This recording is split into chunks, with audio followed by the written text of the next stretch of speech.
every recursive CTE needs an anchor query.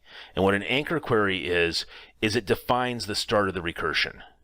This is the part that cannot reference the CTE itself. It has to start with some base starting point. So if you're doing a hierarchy of departments, well, you're starting the recursion may be giving me the top level departments, and then the recursive part may be for every top level department, give me everything that's a department below it.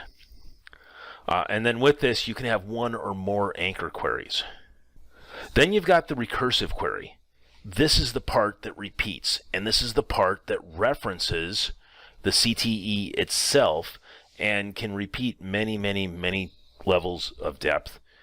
And you can have one or more recursive queries. So for instance, if you were doing like a family tree structure, you might have select all of the people at the lowest level, and then for each of those persons, you may have one query that selects the mother's side of the family, and another query that selects the father's side of the family, and then those recursive query would run and run that for everyone in the result set, and you'd end up looking up all of the original starting people and then all of their mothers and all of their fathers on both sides until there's no data to return, or until you hit the max recursion level.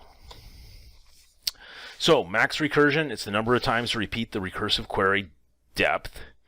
The default is 100, and a max recursion of 0 implies no maximum. Just keep going until there's no results or until the server runs out of memory.